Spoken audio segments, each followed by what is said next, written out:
Hi everyone, welcome again to my second lesson and one I'm excited to give. I'm excited to give all my lessons, but with this one we are starting for real, because today we are gonna be talking about how to control magic. So, how do you control magic? Well, in principle, it will sound really easy, since it's basically a 3 steps process. Channel energies, give them shape, and release. Sounds simple, right? Well, it kinda is. It's kinda like releasing a Kamehameha. When you stop to think about it, Goku channels is key. Give them a shape as a ball of energies, and then release it into a huge beam that destroys anything in its path. But to be able to do this, you need to understand the process step by step, so we start with the first one. Channeling energies. Now, keep in mind, these energies can have whatever name you want. Chakra, ki, cosmos, blah blah blah blah. But for the sake of making it easy for me, it's gonna be called mana.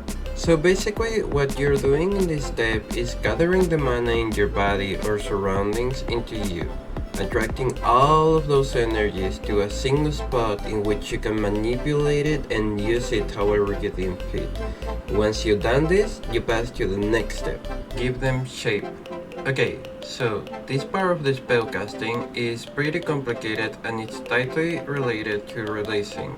I had a pretty hard time keeping them separate, so keep that in mind as we go, because both are almost the same but with a specific difference that I will explain later.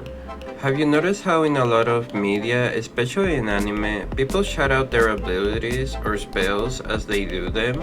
Well, this is a method of giving it shape, since you need to be able to keep on your mind what you are releasing.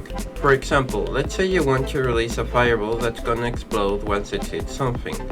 What's keeping it from exploding before it even touches anything? What's keeping it from exploding on your hand while you're trying to make it? Well, the answer is your own mind. Let's say you're casting your fireball. You probably need a few seconds to be able to concentrate on it.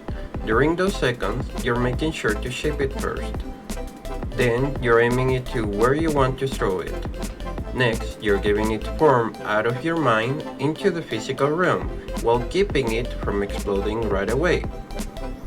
And then, you release it with the purpose of exploding once it reaches its target.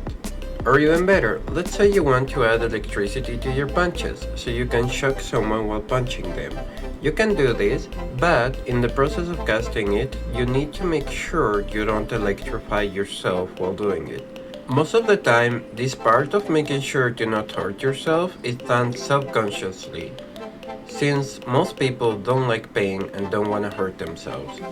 But there is a chance of having so little experience in this or being so distracted that you actually make it possible for your spells to hurt yourself. There is a point in which you're gonna be able to do this subconsciously, and do it almost instantly if you're good enough.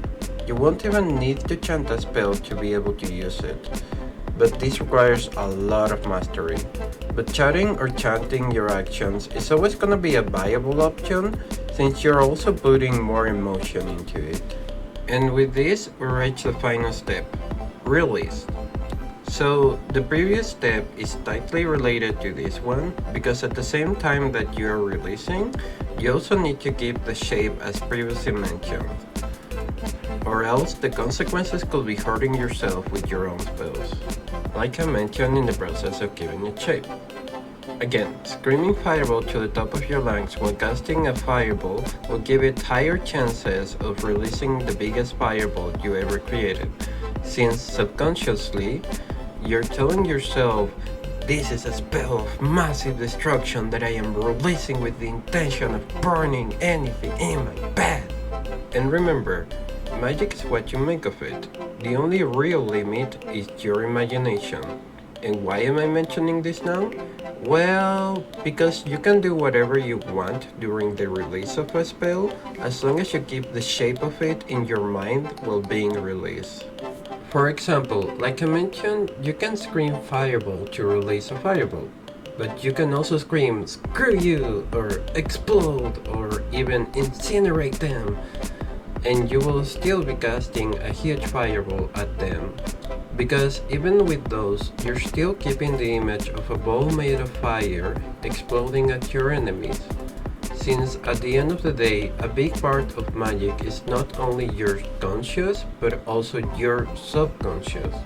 As long as you can convince yourself of what you are creating, it will come out as you want it.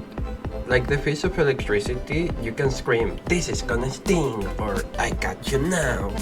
And it will work because, with the example of it stinging, you're thinking of your electrified fizz making a stinging sensation coursing through your enemy's body. You just need your subconscious to keep in mind that they are gonna be the ones stinging and not yourself. So, if you make it so your spells are able to hurt yourself, there is a chance they could be even more powerful. Because when you release them to not hurt yourself or allies, you're subconsciously giving your spells a restriction, making sure they are strong enough to hurt others, but not yourself. But what happens when you don't give them this restriction? Well, for starters, lots of ouchies for yourself. Since in the case of electrifying fist, you're also electrocuting yourself, but also giving a huge discharge to your enemy with each punch. That, if you manage to not make yourself unconscious from the constant electricity coursing through your body. Now, along with your subconscious, there's also your feelings, because they also can affect your subconscious in a big way. I mentioned this before on passing, but emotions can affect your spells on a great length. Because spellcasting is all about using your mind to give orders to the energies you are concentrating. And for this, you use to great lengths your conscious and subconscious as previously mentioned. And as I'm guessing that most of you know, strong feelings can affect your thinking process, even making you act in ways you wouldn't usually act. For example, being angry will make your spells stronger and bigger, but harder to control and more destructive for others and yourself. Since this feeling is usually related to the wish of smashing everything that makes you mad. Being happy can make it so your spells are more in control, since this usually is a state of confidence and joy. Therefore, your mind is more capable of doing whatever it wants, since this state of joy will give you the confidence that it can be made with your abilities. Sadness can make spells weak and dwindle, since your mind is in a shaken state in which you're not sure of yourself, or not capable of thinking properly. Sadness usually means something is hurting you, and your mind will focus on that something instead of creating. Now, this is all just generalizing, and different people react in different ways. For example, maybe someone is able to control their rage and can focus it and still use all the destructive power of being angry without the consequences of having less self-control. Then again, this totally depends on the person, their mental state, and training to control themselves. And this was a long-ass lesson, so I might wrap it up here. And if anyone has any questions, just leave them in the comments and I will do my best to respond. Thank you for watching, everyone, and I hope to see you in another lesson, and that you all take lots of cares and don't make yourself expelled. Bye bye!